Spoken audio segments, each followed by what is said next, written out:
क्योंकि तंबाकू तो एक गधा ही ना खाता है।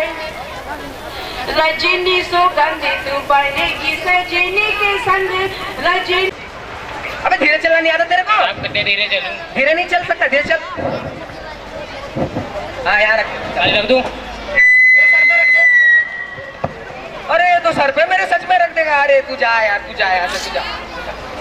और सुनो हारमोनियम उठा ला और चद्दर जा उठा ला, जा आगे सर। अच्छा सुनते हो जी? अरे क्या है, तुम्हारा भी वॉइस रिकॉर्ड शुरू हो गया। अरे तुम्हें इस वक्त धोती की क्या जरूरत पड़ गई? क्या कहा, धोती? हाँ अभी तो बदल कर आए हो, फिर न जाने किस लिए। लेकिन तुमसे धोती मंगाई किसने? अरे यही तो कह रहा था रतन। रतन इधर आ। क्यों बे रतन, तेरे कानों में डांट लगी है क्या? ला इधर दिखा, वाकई लगी है। तू जा दरी मांग, तुझसे कहा था दरी मांग ला और तू धोती मांग लाया। आ गया से। अच्छा सुन, जो पूजा वाली कोठरी है ना उसी के ऊपर रखे हुए है वो लकड़ी का बक्सा रखा हुआ है, उसी के ऊपर है चदरे रखी, उसी में से उठा ला। हाँ दरी वो रखी तो कोने में, जो उठा ले। और वो तुम्हारी लाडली बेटी वो तो मुंह फुलाए बैठी है। क्या कहा, मुंह फुलाए? और तुम उसकी माँ किस मर्ज की दवा हो? अरे तो मैं ही क्या करूं, सारे जतन करके तो हार गई। तुम्ही ने तो पढ़ा लिखा कर इतना सर पे चढ़ा रखा है। हमारे जमाने की पढ़ाई अच्छी थी, ई पढ़ ली, ज्यादा हुआ तो स्त्री सुपोध नहीं पढ़ ली, पर आजकल के तो लक्षण ही अनोखे हैं। ग्रामोफोन बाजा होता है ना? क्यों ये क्यों पूछ रहे हो? दो तरह का होता है, एक इंसान का बनाया हुआ जो एक बार चलता है तो रुक भी जाता है, एक परमात्मा का बनाया हुआ जो चलता है तो पकड़ पकड़ बोलता ही रहता है। हटो भी, तुम्हें तो ठिठोली ही सूझती रहती हैं। ये तो होता नहीं, अपनी उमा को जाके समझाए, कितनी देर रह गई उन लोगों को आने में। अरे तो मैं क्या करूं? अरे तुम्ही ने तो कहा था उसे थोड़ा सजा धजा कर लेके आना, उसे क्रीम पाउडर ला के रखा था, लगाती नहीं, पता नहीं उसे कौन सी जन्म की दुश्मनी है। अरे न जाने कैसा इसका दिमाग है, वरना आजकल की लड़कियां तो मेकअप के बिना बाहर ही नहीं निकलती। अरे मैंने कहा था उसे हाई स्कूल पास करा देते, लड़की अपने हाथ में रहती, इतनी परेशानी न उठानी पड़ती। अरे चुप, तुमसे कितनी बार कहा ये बात मत बोला करो, वो लोग आते ही होंगे और तुम उनके सामने पढ़ाई लिखाई का जिक्र मत करना। अच्छा बाबा अच्छा, मैं ना बोलूंगी, जो तुम्हारा मन हो वो करना, मुझे तो बस मेरा काम बता दो। तुम बस उमा को तैयार करके ले आना और नाश्ता तैयार कर लेना। नाश्ता तो तैयार है, वो लोग मीठी चीजें ज्यादा खाएंगे नहीं, नमकीन चीजें बना दी हैं। अरे बैठो बेटा, आराम से, तकलीफ मत करो, आराम से बैठो। हाँ बैठो। यह बताइए, आते वक्त कोई तकलीफ तो नहीं हुई आपको? जी नहीं साहब, टांगे वाला पे घर जानता था, फिर मुझे आना ही था, बेटे की शादी करनी है। अरे क्या साहब, तकलीफ तो हुई होगी थोड़ी बहुत? नहीं अरे नहीं साहब, जैसा मेरा काम वैसा आपका काम, आपके लड़के की शादी करनी है, बल्कि ये कहिए मैंने आपके लिए खासी परेशानी कर दी। जी हाँ सही कह रहे हैं। और शंकर बाबू, आपका कोर्स खत्म होने में कितना समय है अभी? कॉलेज की तो छुट्टियां नहीं है, वीकेंड में चला आया था। अच्छा, कोर्स खत्म हो गया आपका? जी नहीं। तो कितना समय है? जी यही कोई साल 2 साल। साल 2 साल? जी साल 2 साल कहाँ? जी 1 साल का मार्जिन रखता हूँ। मार्जिन क्या जी? अरे साहब, ये शंकर 1 साल बीमार हो गया था, इसलिए मार्जिन रखता है। अच्छा मार्जिन। क्या बताऊं इनको, इनकी उम्र में इतनी बीमारियां सताती हैं। एक हमारा जमाना था कि स्कूल से आके दर्जनों कचौड़ी और आते थे, और हजम करने की इतनी ताकत थी कि दया खाए वैसे की वैसी भूख लगती थी। अच्छा जी हाँ सही कह रहे हैं, कचौड़ी भी उस जमाने में 2 मिलती थी पैसे। क्या बताऊं साहब, कम पैसों में ज्यादा चीजें आती थी। जी जी। और अब तो स्कूलों में खेल वगैरह भी बहुत होते हैं जी। तब ना कोई फुटबॉल था, ना बैट बॉल था, ना टेबल टेनिस थे। हाँ कभी कभार खेल जा करते थे, कुश्ती या कबड्डी। जी हाँ सही कह रहे हैं, सही कह रहे हैं। और उस समय की पढ़ाई करने जब हम बैठ जाते थे तब 8-10 घंटे की सेटिंग हो जाती थी, इतना पढ़ा करते थे हम। जी हाँ सही कह रहे हैं। और उस जमाने के तो मैट्रिक पास भी, आजकल के BA को बड़े फेल करते हैं, इतनी फराटे अंग्रेजी लिखा करते थे। जी हाँ सही कह रहे हैं। हाँ साहब, चलो आप बिजनेस की बात हो जाए जरा। कैसा बिजनेस? अरे साहब जिस काम के लिए हम यहाँ आए हैं। अरे हाँ वो बिजनेस, अरे वो सब तो होता रहेगा, आप कुछ चाय नाश्ता कुछ लीजिए। अरे साहब आप सब क्या फॉर्मेलिटी करते हैं? अरे साहब फॉर्मेलिटी का ये तो फर्ज है। आप ये बताइए, हिंदुस्तानी चाय पियेंगे विलायती? अरे नहीं साहब, कौन पीता है हिंदुस्तानी चाय, विलायती चाय? हिंदुस्तान थोड़ा ज्यादा दूध की चाय और थोड़ा चीनी ज्यादा चाय मेरे को पसंद है। हम तो हिंदुस्तानी चाय पीते हैं, ये विलायती चाय मेरे को अच्छी नहीं लगती। जी हाँ ठीक है, आप बैठिए, मैं लेके आता हूँ। अरे तू आदमी तो भला है बेटा। जी साफ कर रहे हैं, ये लीजिए चाय नाश्ता कीजिए साहब। अरे साहब आप माने नहीं। अरे क्या साहब, ये तो फर्ज है। ये लीजिए, पहले सिगरेट पियेंगे आप? अरे साहब लाइए सिगरेट जी। अरे पिया कीजिए साहब, बहुत अच्छा होता है, बहुत अच्छा होता है, स्वास्थ्य के लिए बहुत अच्छा होता है। तो साहब वो जन्म पत्री तो मिलेगी होगी? अरे साहब, जन्म पत्री मिलाने में कौन सी बड़ी बात है, एक बार भगवान के चरणों में रख दिया मतलब मिल गई। अच्छा साहब, चाहिए। सुना है सरकार ज्यादा चीनी लेने वालों पर टैक्स लगाएगी। हाँ जी, सुना तो मैंने भी है। आपका क्या ख्याल है बाबू? अरे साहब, सरकार जो चाहे सो कर ले, लेकिन सरकार को अगर आमदनी करनी है तो सिर्फ एक ही टैक्स लगाना चाहिए। जी वो कौन सा है? अरे ब्यूटी पर टैक्स। ब्यूटी? अरे मजाक नहीं साहब, खूबसूरती ऐसा टैक्स है, छोड़ दिया जाए देने वाला कुछ भी नहीं करेगा। अरे वाह साहब, क्या सोच है, वाह। और बस उनकी जो जितना ज्यादा खूबसूरत हो उतना ज्यादा टैक्स रख ले, फिर देखिए कितनी ज्यादा आमदनी होती है सरकार की। जी हाँ, सही कह रहे हैं।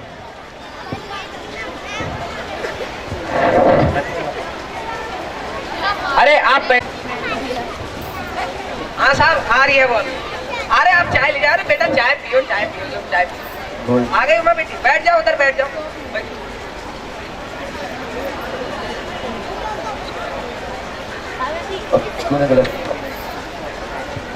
देख लीजिए साहब, बेटी है ये हमारी। अरे बेटा ये बताओ, तुम्हारे इस मामले में क्या कहना है? इस मामले में यही ये शादी के मामले में खूबसूरती का कितना हिस्सा होना चाहिए? अरे साहब, लड़की का खूबसूरत होना निहायत जरूरी है, चाहे वो क्रीम पाउडर लगा के हो चाहे क्रीम पाउडर नहीं लगा के हो। जी हमको तो लड़की खूबसूरत चाहिए। आपकी लड़की तो खूबसूरत है ना? जी, पीछे ही बैठी है, देख लीजिए आप। हम क्या बताएं आपको?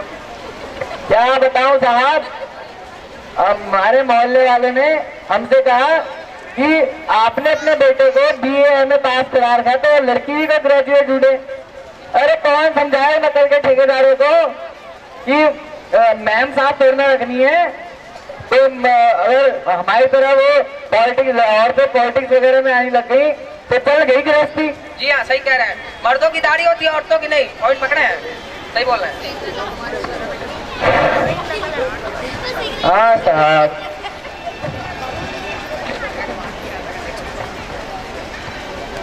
बेटा जरा चल के दिखाना। जैसा कह रहे हैं बात मानो उमा, ऐसा क्या शर्माना?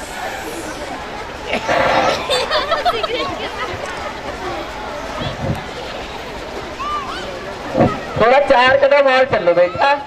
चलो चलो, बात मान लो।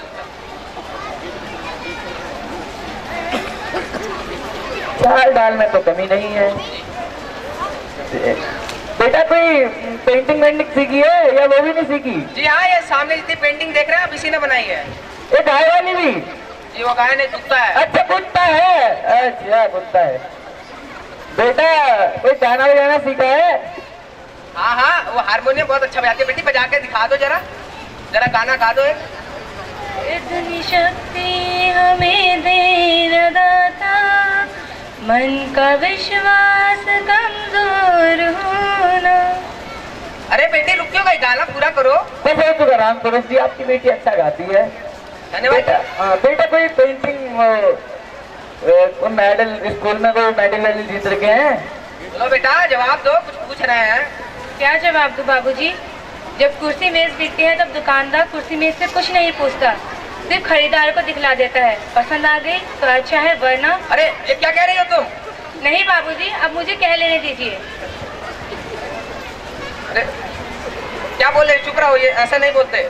नहीं बाबूजी, अब मुझे कह लेने दीजिए।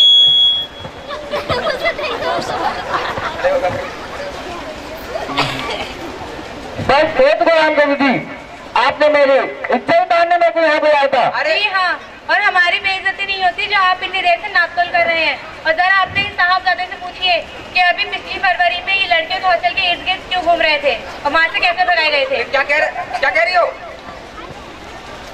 कॉलेज में? क्या तुम कॉलेज में पढ़ी हो? जी हाँ, मैं कॉलेज में पढ़ी हूँ, मैंने BA पास किया है। कोई पाप नहीं किया, कोई चोरी नहीं की, और न ही आपके पुत्र की तरह ताक झाँक कर कायरता दिखाई है। ठीक, कितनी शर्म की बात है ये। और जरा पूछिए इनसे कि कैसे नौकरानी के पैरों पकड़ कर अपना मुंह छिपाकर भागे थे। बस बहुत राम करो जी, आपने मेरे साथ धोखा किया। आपकी बेटी BA सीए में पास है और आपने मुझसे कहा किसी मैट्रिक में पास है। अरे वो बात नहीं, अपने बेटे को भी तो देखिए वो क्या कर रहा है। बेटा ये क्या सुन रहा हूँ मैं? चलिए बाबू जी।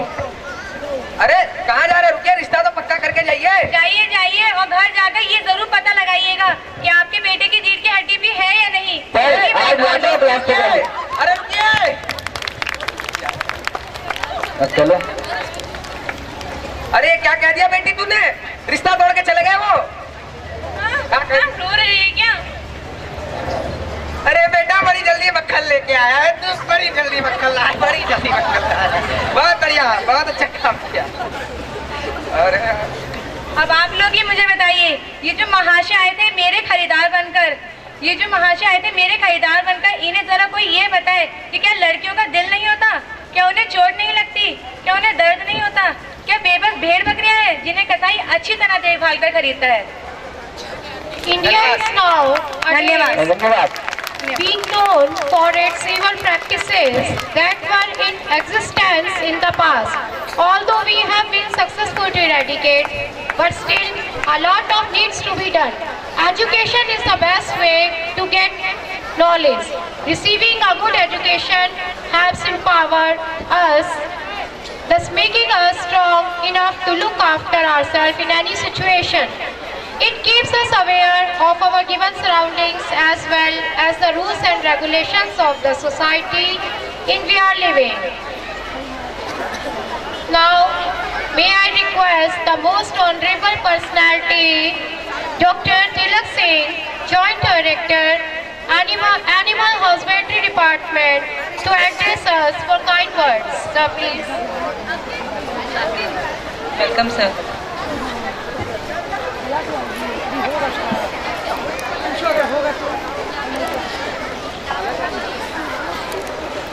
हरिओम। आज के इस कार्यक्रम के अध्यक्षा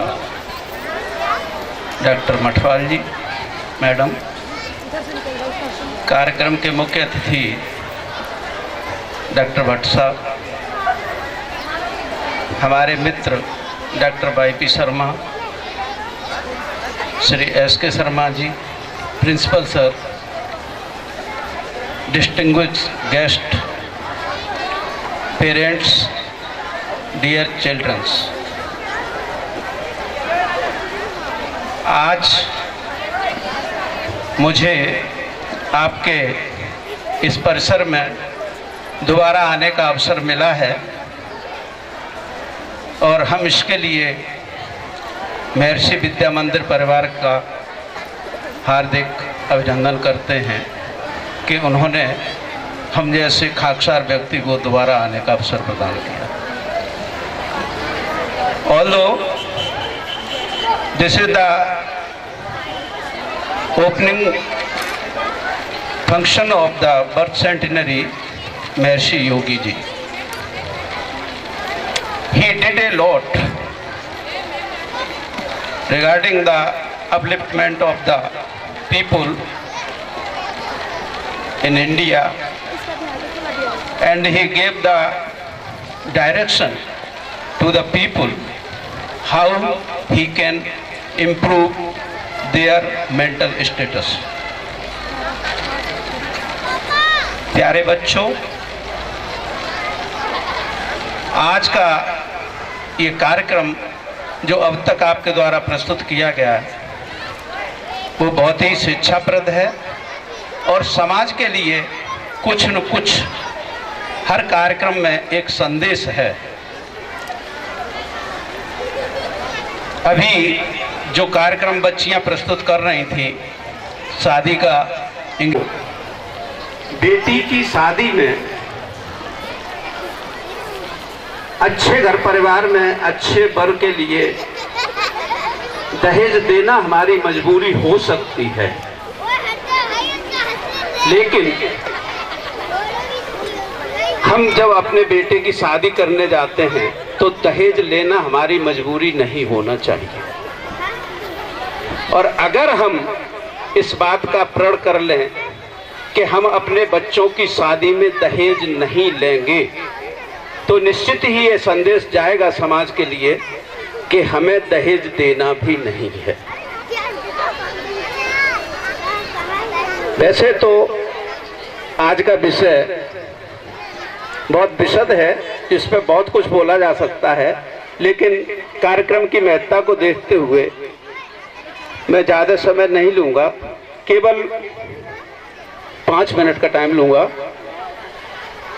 आज के इस ओकेजन का मैं इस्तेमाल इस रूप में करना चाहूँगा कि आप जो कुछ भी करना चाहते हैं, महर्षि जी ने जो मार्ग दिखाया है,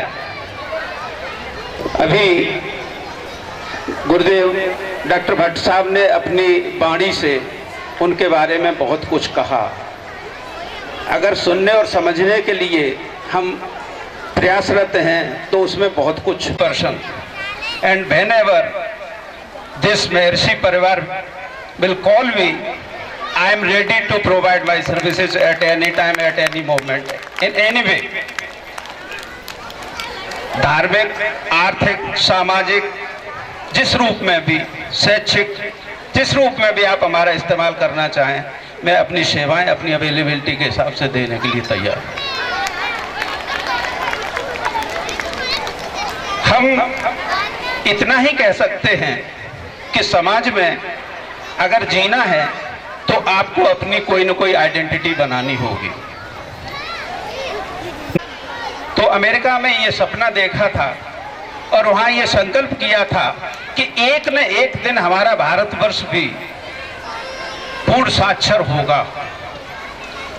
1893 में स्वामी विवेकानंद जी का किया हुआ संकल्प आज 100 साल बाद, 125 साल बाद पूर्ण प्रतीत होता है, पूर्ण हो रहा है। चाहे वो महर्षि योगी जी के योग विद्या मंदिरों के मुक्ति के एवजी में मेरे पास 12 ऊंट जो साजो सामान से लदे हुए हैं, हीरे जवाहरात, जो मैं अपने दरवेश के दर पे ले जा रहा था समर्पित करने के लिए, तुम ये सारे दौलत जो मेरे जीवन भर की कमाई है उसे ले जाओ और ये जूती मुझे दे दो। दरवेश की दी हुई जूती की कीमत इतनी हो सकती है उस व्यक्ति ने कभी सोचा भी न था।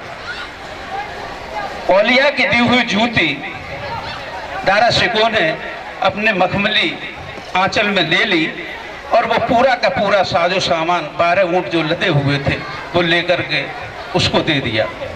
वो जूती लेकर के वो व्यक्ति दारा शिकोह जब औलिया के दर पे पहुंचा तो उसने जाके औलिया के चरणों में अपना मस्तक रख दिया और उसने कहा कि महाराज, मैं आपके दर पे आया हूँ, मैं आपका सजा पाने का हकदार हूँ, लेकिन आपके द्वारा दी हुई ये जूती आपके लिए बाप पीछे छूट जाए। तो उस उपनिषद के जो पहला श्लोक उन्होंने रचना की थी वो है कुछ में इस प्रकार से, मैं आपके सामने पढ़ना चाहूँगा उसको। हेच फिकर मत कर्तव्यम, हेच फिकर मत कर्तव्यम, कर्तव्यम फिक्रे खुदा। हेच फिकर मत कर्तव्यम, कर्तव्यम फिक्रे खुदा, खुदा ताला प्रसादेन सर्व कार्यम फतेह भवेत। हेच फिकर मत कर्तव्यम, तेरा ये काम नहीं है कि तू किसी काम को करने से पहले उसकी चिंता करने लगे कि ये कैसा हो पा जाएगा। कोई मंजिल सबसे अंत में पाएगा, लेकिन मंजिल तो सबकी एक ही है। इसलिए हमें पुनरपि जन्मम पुनरपि मरणम जन्मम मरणम पुणे पुणे इस तंत्र से